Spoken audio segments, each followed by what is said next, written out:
Having drifted through life for half of my years, I finally returned to my hometown. My only purpose was to confirm if the promise she made to me all those years ago still held true. I asked, "Didn't we agree? If both of us are still single this year, we'd spend the holidays together at home?" Victoria lowered her head, avoiding my gaze. "I brought my boyfriend home," she replied softly. I was stunned. Without much thought, I immediately dialed my boss, Isabella. "Can you pretend to be my girlfriend and come home with me for the holidays?" She replied, "All right, why not? It's on the way anyway." Isabella took a red-eye flight, caught a train, then a rural bus, and finally a donkey cart to get to town. When she arrived, she called, "Grant, I'm here." I whispered back, "Hold on. I'll ask my aunt to pick you up in her tricycle. Oh, and in the village, call me by my real name, Sincere." Isabella groaned. What a rustic name. The day after I returned, it snowed heavily. Standing at the door, I was feeding the chickens. I spilled some feed down the slope, and the chickens ran after it. Naturally, I slid down after them. Granny stood behind me and hollered, "Safe travels, see you next year." I shouted back, "I'm chasing chickens, Granny," she replied. "The chickens already turned back. Why are you still sliding forward?" I yelled, "I can't stop." I slid all the way to Victoria's house. The door was open, and she was standing there, staring at me in disbelief. We hadn't seen each other in 5 years. She had shed her youthful innocence, her face still stunningly beautiful but now marked with traces of time. She wore a khaki trench coat, simple yet elegant, exuding a model-like charm that the once plain village girl could never have imagined possessing. Victoria was the first to recover. "What are you doing here?" she asked. "Chasing chickens," I mumbled. "Just happened to pass by." She glanced around. "Where are the chickens?" I turned. Behind me, not a single chicken was in sight. I muttered, "They probably went back home first." The world fell into an eerie silence, as if someone had turned down the volume. Countless nights spent on the toilet after devouring too much fried chicken, I had rehearsed this reunion with Victoria in my mind. But now that it was happening, every word felt like it was burning my tongue. Rubbing my temples, I stammered, I just remembered something. It's not like I came here on purpose or anything." She nodded. "Go ahead, ask."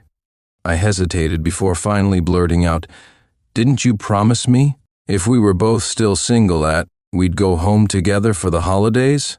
Victoria froze, biting her lip. "That was such a long time ago. You still remember?" Quietly, I replied, "Yeah, I thought you'd remember too." I had expected this outcome but couldn't help asking anyway.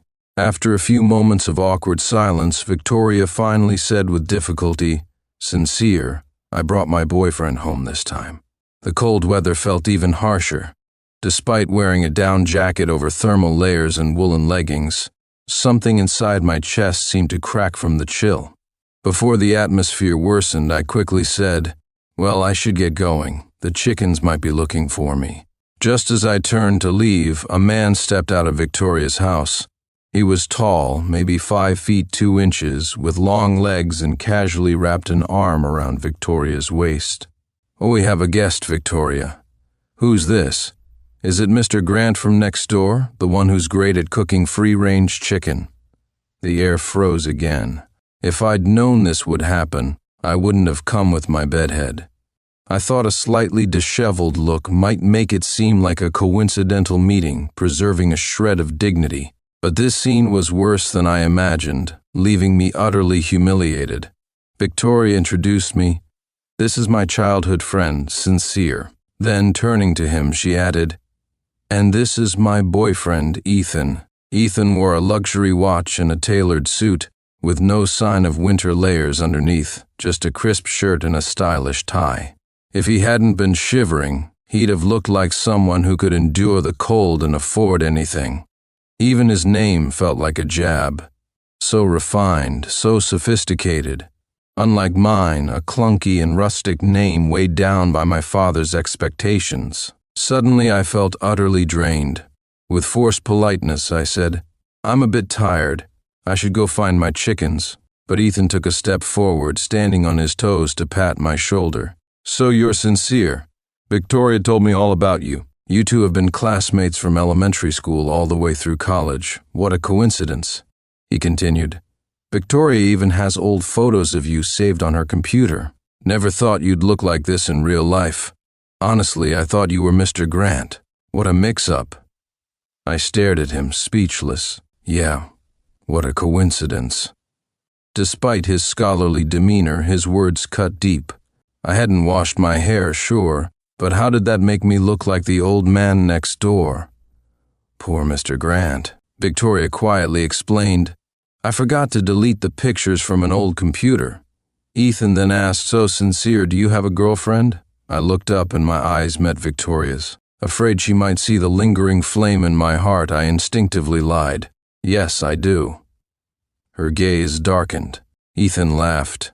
Great. Otherwise, I almost thought this was one of those childhood sweetheart love stories. That would have been awkward. In an instant, I felt a knot of frustration in my chest and wanted to leave, but Ethan stopped me, asking, Hey, sincere, why didn't you bring your girlfriend home for the holidays? His face wore a smile, but his eyes betrayed no warmth, as if pressing me for a clear answer.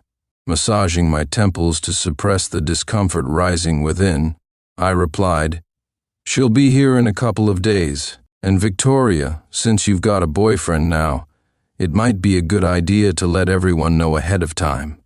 There's no need to keep things so tangled when they can be sorted out clearly. That night I skipped grabbing a burger at Wallace's, yet I still ended up with an upset stomach. Victoria's meaningful glances and Ethan's hostile stares replayed in my mind like a reel. Standing up, I took a deep breath. This girlfriend, there was no backing out now. Flipping through my contact list, I froze when I came across Isabella's name. Isabella, my boss, the princess of a prominent family, and the queen bee of the Yates Corporation. At the company's annual party, I won the grand prize, a dinner with the boss lady herself. Silently, I tore the ticket into 8 pieces, determined to deny ever winning such a malicious prize. However, when the prizes were announced, Isabella declared, The grand prize was actually a joke from my assistant. The real reward is that the winner can ask me to do one thing for them. So, who won the grand prize? The room fell silent for 2 full minutes. Finally, I pieced together my 8 scraps in front of Isabella, and even the usually quick-witted guy from Chicago couldn't come up with a single word. Isabella's expression shifted like a kaleidoscope. After a long pause, she coldly said, Think carefully about what you want, then come find me to claim your prize. Steeling myself, I dialed Isabella's number. She answered icily, What is it? I let out an awkward chuckle, trying to butter her up. I'd like to redeem my prize. Anything goes, right? She snorted. Spit it out. I said, Can you pretend to be my girlfriend and come home with me for the holidays? There was an audible intake of breath on the other end. What? Isabella's voice shot up several octaves, and my heart sank. Asking my boss to play the role of my girlfriend was already absurd, not to mention that my hometown was a tiny, remote village. For someone like Isabella, born with a silver spoon in her mouth, it was likely a place she'd never set foot in during her lifetime. Taking a deep breath, I mustered my courage and said, It's okay if you can't. I don't want to put you in a tough spot. You'd think I'd stop there, right? Nope. Miss Yates, you promised this prize yourself. If you don't follow through, I'll hang myself at the company entrance and ruin the Yates family's reputation. With no other options left, I had to go all in, even if it made me look pathetic. The line went silent.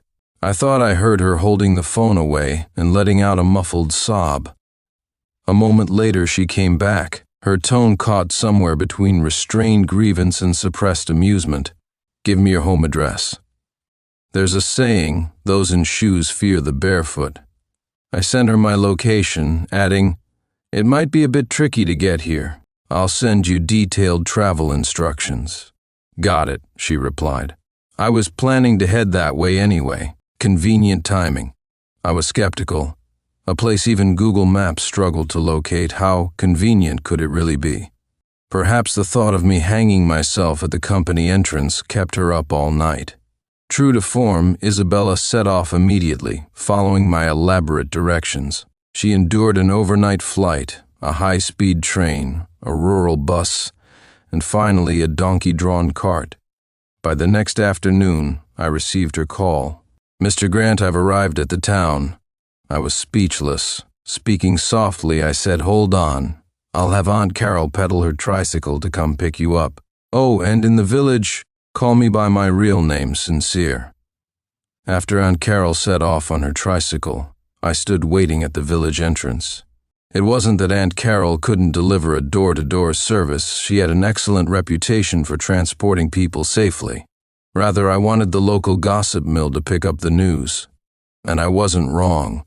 Word spread like wildfire, and soon the whole village knew I was at the entrance waiting for my girlfriend. 10 minutes later, Victoria appeared, carrying an empty bottle, claiming she was out to fetch vinegar. I waited for an hour, during which Victoria made 2 trips for soy sauce and 3 for vinegar.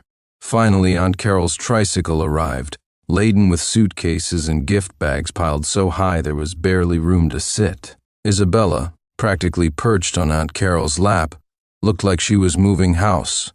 Her outfit, covered in an array of loud designer logos, was as over-the-top as ever, though the dust from her arduous journey made the luxury pieces look almost counterfeit. Born into wealth, most heiresses from a place like New York carried themselves with elegance, restraint, and an air of sophistication. Isabella, however, wore her ostentation like a badge of honor, and no one questioned her flamboyant style. Her family's fortune was simply too vast. When she climbed off the tricycle, her lips were pale from exhaustion. Still, she managed a smile, looking every bit like a beautiful but tragic heroine. The gathered villagers stared in stunned silence. Someone muttered, "Is this for real? Do people like this actually exist outside movies?" A few guys quickly lined up behind me, keeping a respectful distance from Isabella. They whispered among themselves, "Man, Sincere's girlfriend looks like the type who could go from 0 to crazy real quick." Another person chimed in, "Right, the kind who would even go back to chase after their one who got away." Someone else added, "Her dad found out and would probably offer Sincere $500,000 just to leave his daughter alone." Ethan, who had been watching the drama unfold, burst out laughing. He said, "Sincere, you're ruthless. Renting a girlfriend to save face is one thing, but renting one this over the top? It's too much." I replied sincerely, "She's not acting. Everyone has their own style. If you don't understand, at least show some respect." Ethan smirked. "Yesterday, when you went to talk to Victoria, I heard everything. If you really had such a rich and beautiful girlfriend, would you still be thinking about Victoria? And look at all these things you brought. They're rented too, aren't they? Won't it be a hassle to return them later?" No sooner had he finished speaking than Isabella had already started handing out gift bags to the locals. Everyone got one, including Ethan. He opened it with a sneer, saying, "Seriously, you're actually giving these away? What is it, some fancy packaging for cheap snacks?" But when he opened the box, he found a set of imported chocolates worth over $500. His expression shifted. "Wow, that's quite the gesture. You really went all out, didn't you?" I felt the weight of despair settle over me, knowing this expense would be deducted from my paycheck later.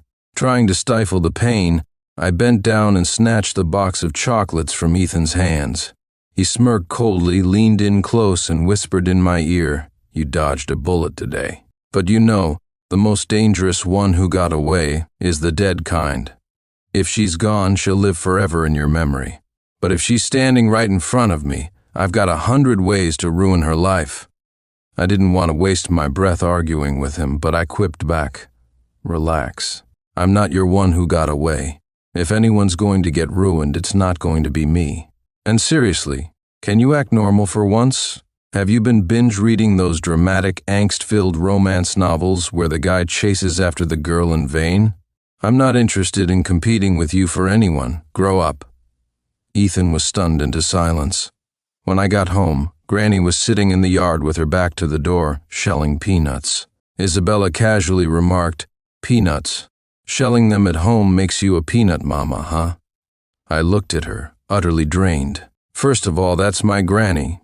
And second, our peanuts don't play games. Victoria rolled her eyes in exasperation. Just at that moment, Granny heard the commotion but didn't turn around. She asked calmly, "Who's here?" Isabella perked up immediately and introduced herself enthusiastically. A Harvard graduate, Stanford master's degree holder, CEO of Fly High Group, certified pastry chef, children's charity ambassador, Miss Elegant Handwave contest champion, and TikTok people's artist Isabella. Granny replied dryly, "So many titles, but my house is too small to fit them all." The free-range chickens clucking around the yard seemed to join in mocking me. "Where on earth did you find this eccentric girl?" Isabella leaned over to me and whispered, "If there's really no space, I can hold a chicken and sit with it." Massaging my temples, I muttered, "Can we please just stop talking for now? My head hurts." Isabella nodded earnestly. "Mine hurts too. Must have been the bumpy ride here." I sighed. "Yeah, I can tell." To my surprise, Isabella was low maintenance. She crawled into the floral quilt Granny laid out for her, fell asleep instantly, and didn't even care about the unfamiliar bed or our humble circumstances. Not a trace of a princess complex. In the morning, she praised our chickens for their emotional stability, not crowing in the middle of the night. She even complimented Granny's slightly burnt mixed-grain porridge, saying it had a rich, roasted coffee-like aroma that was oddly addictive.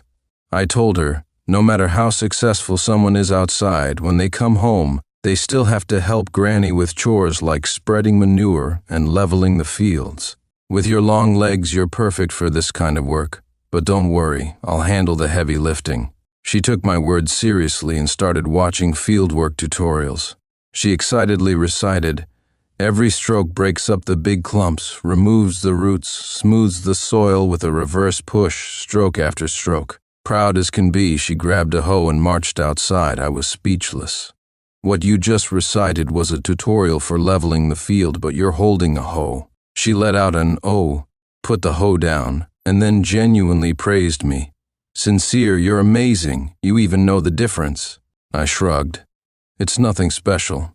You're so rich that you don't even know a hoe from a rake, while I'm so poor I don't have a choice." Turning my head, I saw Victoria standing quietly at the gate. The world seemed to fall silent. The evening sun stretched her shadow long across the ground. She looked at me with a voice full of hurt. "Sincere, can we talk? I often think back to the days when Victoria and I were together. The backdrop of those memories was always a sunny summer, the campus trees lush and green. Sunlight filtered through the leaves, casting dappled patterns on her white dress. Back then, Victoria was like the dewdrops of early spring, pure and crystal clear. Whenever she saw me, she'd throw herself into my arms with a delighted laugh, saying, "Sincere, let's go get some barbecue today." I always felt a pang of guilt. Her grades could have easily gotten her into an Ivy League school, but she chose to attend an average university just to be with me. She claimed there was nothing wrong with an average school, that the professors here appreciated her talents. I knew she said that to ease my guilt. As a child, I was always introverted and reluctant to socialize or compete for anything. Victoria, on the other hand, was my complete opposite. Her mind was always bursting with quirky ideas, and she had a knack for spotting my hidden strengths from the most unexpected angles, encouraging me with wide-eyed admiration under her influence. I gradually shed the shell of insecurity, slowly grew the antennas to perceive life, and worked hard to study and live. Together, we spent 4 ordinary yet passionate years, a whole youth side by side. Until it was time to find jobs, the joyful times came to an abrupt halt. That's when we realized the drawbacks of attending an average university. Our school and major were utterly uncompetitive in a big city. During that period, our thoughts diverged drastically, and our relationship cooled rapidly.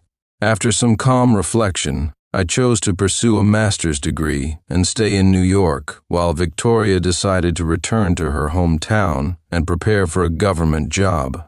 On the day we parted ways, we made a pact: if, in 5 years, we were both still single, We'd bring each other home for the holidays.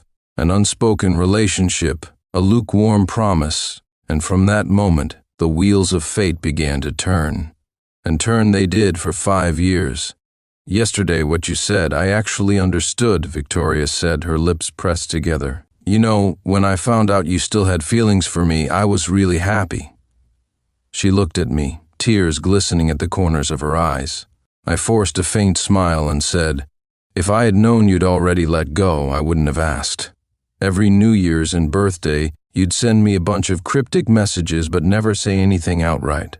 If you'd just told me once that you had a boyfriend, I would have moved on a long time ago.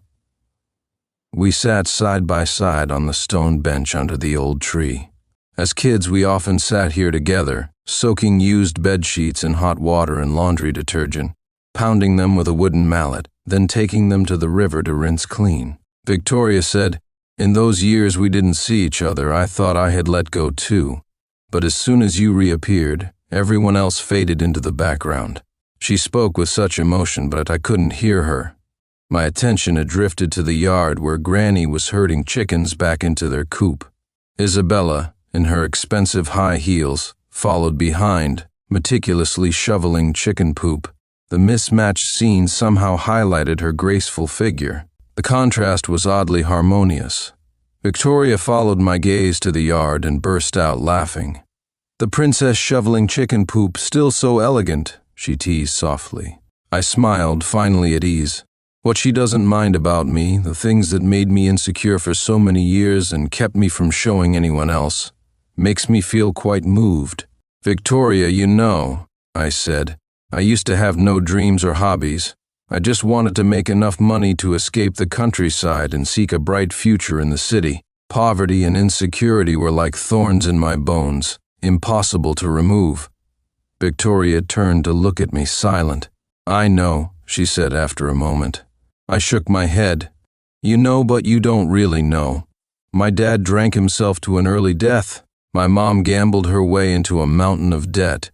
Teachers who suck up to the rich and trample the poor. A paralyzed grandfather. Even though we both come from the countryside, I'm an only child. All the family burdens fell on me. When I couldn't solve them, all I wanted was to run away. It's hard for you to truly feel the thorn in my bones. Victoria pressed her lips together, saying nothing. Turning to her, I smiled. But now I've figured it out. Problems have to be faced and solved. Once you start tackling them, the issues that used to haunt you don't seem so daunting anymore, and the worst outcomes aren't as bad as you feared. So I've said goodbye to the anxious and self-destructive version of myself. I'm ready to live a fuller life. Victoria glanced at Isabella, who was busy in the yard, and gave a bittersweet smile. I thought you brought her back just to make me jealous. After Victoria left, I went back into the house. Isabella rolled her eyes at me the moment she saw me, her tone dripping with sarcasm. So, how does this stand-in work for you? Did it rekindle the flame and make the broken pieces whole again? She scoffed. I laughed. Oh, come on. You stayed 2 steps from the door the whole time, eavesdropping with your ears perked up. Don't think I didn't notice. She pouted. Caught, huh? But I was too far away to hear clearly. Sitting on a small stool, her chin resting in her hands, she looked at me curiously. What are you doing here? I asked. Meditating, she replied. What profound truths have you uncovered? Isabella looked at me with a smug smile. Fresh chicken poop is hard to shovel, but after freezing overnight, it hardens and becomes easy to clean up quickly. Just goes to show starting sooner isn't always better. Timing matters more, like with you and her. Speechless, I sighed. She certainly had a knack for metaphors. On the day we slaughtered the pig for the new year, Granny invited all the relatives and friends over. Officially, it was to enjoy the feast, but in reality, it was to meet the prospective daughter-in-law. I had warned Isabella beforehand, be dismissive when you chat with them, or they'll be too impressed. When we go back to our own lives later, it'll be awkward. Isabella glared at me, furious, and turned away without a word. Early the next morning, everyone arrived. Victoria showed up, claiming she missed Granny's cooking. The 2 women exchanged glares, neither willing to back down. When it came time to catch the pig, they both raced to the kitchen to boil water and light the stove. "I'll do it," Isabella volunteered. Victoria sneered. "Aren't you the princess? Can you even handle this kind of work?" Isabella paused, then replied sincerely, "It's not that I can't handle it. Just last winter, my convertible was parked outside with the top down. It froze solid. The next morning, I had no choice but to drive to work in a convertible under the freezing cold. That chill left my brain numb. Where's the car? Didn't you bring it because you don't like it? Or do you prefer riding a tricycle now?" Victoria sneered. The two of us rolled our eyes at each other again. In the end, one of them burned a hole in the pot, and the other nearly set the firewood pile on fire. I quickly put down what I was doing, helped them out, and had them sit together. They both looked pitifully at me. I sighed. "You two just sit there, I'll handle it." Saying that, I picked up the kitchen knife and chopped down hard, splitting the cutting board in half. Granny scolded me. "You too, go sit down." I quickly replied, "Understood." The three of us sat together, watching the elderly folks in the courtyard busy slaughtering pigs and cooking, a serene sight. I turned to Victoria and asked, "What about Ethan? If you're here, what about him?" Victoria pouted. "I broke up with him and told him to leave." Curious, I continued, "How did he react?" She rested her cheek on her hand and replied helplessly, "He screamed like a slaughtered pig and even tried to get violent with me. My dad pinned him to the ground. You wouldn't believe it, he's so small, but he was still tough to pin down. Yet no matter how tough the pig, it can't escape the butcher's knife of fate." The screaming eventually died down. A bucket of boiling water was poured, and the pig's bristles fell away with the blade. As for us, we were good at nothing but eating, and whatever dignity and pride we young folks had was scattered all over the ground. Even so, Victoria brushed her hair behind her ear, stood up proudly, and declared loudly, "Sincere, I won't let that scheming woman have you. I might not be good at cooking or heating water, but I'm excellent at keeping you warm in bed." I was speechless. "Can you keep it down? Is this really something to boast about?" Victoria pouted again. "The Moonlight Emperor is offline. Without me, how will you advance the plot with the second female lead?" I was at a loss for words. This world really was one giant NPC script. After that meal of freshly slaughtered pork, Isabella began packing her things and bid me farewell. She said proudly, "Grant, thank you so much. During my time here at the village, I learned to see life differently. I was raised in a lap of luxury, pampered by my parents. I've traveled the world and thought I had a broad perspective, but it wasn't until I came here that I realized I was living in an information bubble." She turned away and added, "You probably wouldn't believe me if I told you. I came here to learn, so yes, it really was just a convenient stop. All right, now that my task of pretending to be your girlfriend is complete, I must move on. Too much vitality can pierce through the darkness in people's hearts." At that moment, I suddenly realized that I was just an NPC in Isabella's world. This little subplot was only a means to advance her main storyline. Seeing my silence, Isabella leaned in and poked my arm.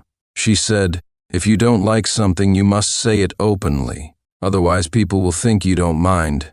If you want something, you must fight for it honestly. Otherwise, why would good things come to you?" Then, with a bright smile, she added, "Grant, good luck." She walked away without noticing my furrowed brows. After Isabella left, the responsibility of cleaning up the chicken manure fell back on me. Days passed by and the noisy calls of chickens, geese, cows, and sheep, chaotic yet peaceful. Occasionally I would get voice messages from Isabella. She would ask, "How's Granny? How are the chickens?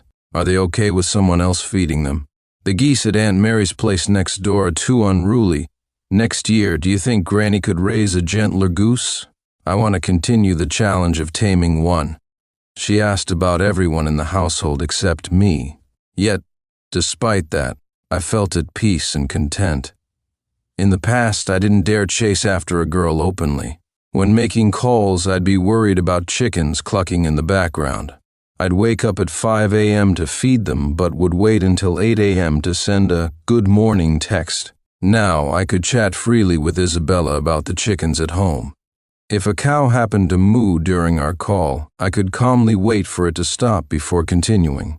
The cracks in my self-esteem formed over years of insecurity seemed to be slowly healing. At the end of one of our calls, I teased her, "Isabella, you've asked about everyone and everything at home. Why not ask me how I'm doing?" There was a brief silence on the other end. Then she said, "I figured you must be doing just fine." Well, all right then. On the third day after Isabella left, something completely unexpected happened. The villain made a comeback. That day, I was savoring the smoky aroma of scorched bean rice when my phone buzzed with a message from a friend. He wrote, "Sincere Victoria's boyfriend, Ethan, just posted a video of your princess online." I clicked the link. The video showed Isabella returning to the village on a tricycle, her face smudged with dirt, her expensive designer outfit wrinkled like a cheap knockoff. The clip also included shots of her bending over to shovel chicken manure and sitting by the door with the chickens, eating a bowl of bean rice. She looked simple, down to earth, and utterly unpretentious. Ethan's caption was as scathing as ever. "The lengths a vain woman will go to put on a show while visiting the countryside. Have you ever seen such a unique princess?" Perhaps because the topic resonated with people heading back to their hometowns for the holidays, the video quickly gained traction. By the time I saw it, it had only been 2 hours since its upload, yet the views, shares, and likes had already surpassed 10,000. The phrase "rural princess" quickly climbed to the top of the trending charts, and the comments section was filled with unrestrained mockery and ridicule. Netizens commented, "Pfft, whose princess is this? She's so clueless. Has no one told her that a real princess doesn't dress like a butterfly or wear makeup like an Instagram influencer? Sitting among a bunch of hens, how fitting." Another chimed in, "But hey, that outfit is quite the parody. Where did she get it?" Asking for the shop name. After the video went viral, Ethan tasted the sweet rewards of internet fame. Seizing the opportunity, he started a live stream, playing the video on repeat. The chat in the live stream scrolled at lightning speed. 2 hours in and still no info on this princess? Come on. I have to admit, she's got a look that's kinda captivating. How much for a month-long gig? $3,000? Some even speculated, actually she really looks like someone I know, an actual princess. But she doesn't have a rural background, does she? Yeah, I know who you're talking about. Weird. Let's wait and see. Watching the video with Isabella's innocent face subjected to such harsh ridicule, I felt my blood boil. With trembling hands, I changed my ID to my real name and requested to join the live stream. Ethan spotted my name and immediately accepted, a smug smirk curling his lips. He taunted, "Well, here comes the person involved. Ask away, everyone." Suppressing my anger, I said firmly, "Ethan, take down the video and apologize immediately. Your malicious slander, insults, and incitement of hate. I will sue you for everything you've got." Ethan burst out laughing. "I knew you couldn't handle it, but wow, that was quick. Aren't you the one who brought this princess back to the village? Riding around in a tricycle, pretending to be rich. What a joke. Are you trying to scam people in the countryside with this long con?" His insults burned, and my anger surged. Isabella, who had always been untouchable and graceful, was dragged into this mess because of me. I was torn. Should I reveal her true identity to clear her name? Taking a deep breath to steady myself, I decided it was better to strike where it hurt. "Ethan," I said slowly, "you're only creating this whole spectacle because your girlfriend dumped you, and you don't know where else to vent your frustration. I told you already, I'm not interested in that juvenile love triangle drama you're obsessed with. Grow up." The comments section shifted almost instantly. "Wait, there's more to this story? Ugh, I hate those melodramatic countdown to betrayal stories." For a brief moment, Ethan's cocky expression faltered. "No, it's not because of that. It's your despicable behavior.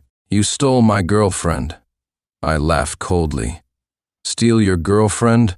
Even if you two broke up, I wouldn't have the slightest interest in her. Feel better now? Can you stop spreading lies and attacking people?" Caught off guard, Ethan stammered, "That's not true. I didn't." but the comments section had already turned against him. So all this drama was over a girl? Pathetic. Ugh, simping at its finest, gross. Panicking, Ethan abruptly ended the livestream connection. Just then, my phone rang. It was Isabella. "Grant," she said, her voice calm but hurried. "I'm about to start a live stream to promote local farmers. I don't have time to explain everything, but don't worry, our company will take care of this situation." The chaos in Ethan's live stream was still fresh, but Isabella's live stream had just begun. This event had been organized by the local government for months, and the turnout was massive. The screen showed Isabella sitting next to the regional tourism director, her smile poised yet charming. The host introduced her. "Today, we're honored to welcome Isabella, heiress of the Yule Group, certified master baker, ambassador for the Children's Foundation, champion of the Waving Flower Goddess contest, and an acclaimed artist on Quickstream." Isabella chuckled. "Don't worry, yes, all those titles are mine. There's enough room in this live stream for all of them." Her playful energy and down-to-earth humor instantly lit up the live stream, captivating the audience. Soon, the gossiping spectators pieced things together, commenting, "Wait, isn't this princess the same one from the other live stream?" Isabella ignored the chatter, staying focused on her presentation. She let the suspense build, keeping everyone hooked. Only after the stream peaked in viewership and she had finished the product showcase did she address the elephant in the room. With a slight smile, she finally spoke. "Yes, I saw all your questions earlier. Here's my response. The rural princess in the video? That's me." The chat exploded. "No way, this is turning into a full-blown soap opera." Looking directly into the camera, Isabella continued, "I'd like to take this opportunity to thank my colleague, Grant. He gave me the chance to immerse myself in the local farming community, to connect with them as family, and to truly understand the importance of this live stream." Her heartfelt words moved the tens of thousands watching. The products she promoted were of exceptional quality and affordability, and viewers eagerly purchased them, helping bring goods from remote regions to households across the country. Everyone was thrilled, but my emotions were complicated. I couldn't help but think. In the end, I really did become her NPC. Equally conflicted was Ethan, who was bombarded with insults during his live stream, causing him to completely lose his cool. He lashed back, saying, "See for yourselves. This guy stole my girlfriend and then dumped her. And why? It's simple. He got himself a sugar mama and is living off her money. Sincere is just spineless and shameless, a disgrace to all men. But hey, not just anyone can play the role of a phoenix man. He said it himself, it was all just pretend, acting as her boyfriend with no other intentions. Once everything returned to normal, he went back to being a corporate nobody, just a cog in the system." The onlookers quickly spread Ethan's meltdown to Isabella's live stream. However, Isabella didn't respond at all until the stream ended. As I stared at the cold, lifeless words on the screen announcing the session was over, my phone lit up with a call from Isabella. Her voice, which had been calm and distant during the live stream, now carried a hint of emotion. She said, Earlier I didn't know how to say this on the stream, so I wanted to ask you something. If you really don't have any feelings left for that person, could you maybe consider me? Your fake girlfriend wants to become the real deal." Isabella began explaining everything that had happened recently, her voice tinged with grievance. "Sincere, I've actually liked you for a long time. That raffle at the annual company party? I told my assistant to rig it so you'd win, but when you got the prize, you didn't seem happy, so I came up with another excuse. And then you gave me a pile of broken pieces instead. Sincere, do you really find me that annoying?" I thought about it. My reaction had nothing to do with annoyance. My instinct to avoid her was rooted in insecurity and a warped sense of pride. Suddenly I recalled a saying, "If you don't like something, you should say so openly or people will think you don't mind. And if you want something, you should fight for it boldly. Or why would good things ever come your way?" I exhaled deeply, wanting her to know how genuine my feelings were. But before I could speak, I heard someone on her end of the line yelling loudly, as though worried she might miss it. Hey, the stream's over, but there's still work to do. Wasn't she just acting all cool and aloof like a proper princess? Turns out she's just a lovesick fool. I laughed and said, all right, when you come back, let's have a proper talk. I think something like this is better discussed face to face. After hanging up, I sat back down and picked up my now cold bowl of mixed grains. The chickens, seeing me crouch, thought they were about to be fed and came scurrying over, only to strut away haughtily upon realizing what was in my bowl. Even the chickens wouldn't eat the food my granny made, only Isabella would. Smiling at the chickens, I teased, well, you'll just have to starve a little longer. The one you like will be here soon to feed you herself. To my surprise, my granny, who had been hard of hearing for over a decade, miraculously caught every word. Bursting with energy, she rushed into the chicken coop, exclaiming, my granddaughter-in-law is coming back. Let's kill 2 chickens for dinner tonight. A little later, in a random twist of events, my granny stood at the door and shouted at Isabella, where are you off to? Coming back for dinner or not? Isabella, who had been about to head out to the fields, shot me a quick glare and retorted, to shovel manure. I couldn't help but laugh. Well, those long legs of yours look like they were made for the job. The next second, my granny called out again, why are you running so fast with the manure? Take it easy. From behind, we watched as Isabella sprinted all the way to Victoria's house. Victoria, seeing the trail of manure leading up to her front door, stomped her foot in anger. Isabella pursed her lips and explained, it's just that the slope was too steep. I couldn't stop in time. I swear it wasn't on purpose. Victoria, utterly speechless, could only sigh. Isabella then added, oh right, I just remembered something. It wasn't my main reason for coming here, but since I'm here, can we stop competing with each other? The longer you keep competing, the longer I'll have to keep shoveling manure. Victoria could only glare at her in exasperation. A year later, Ethan ended up in jail.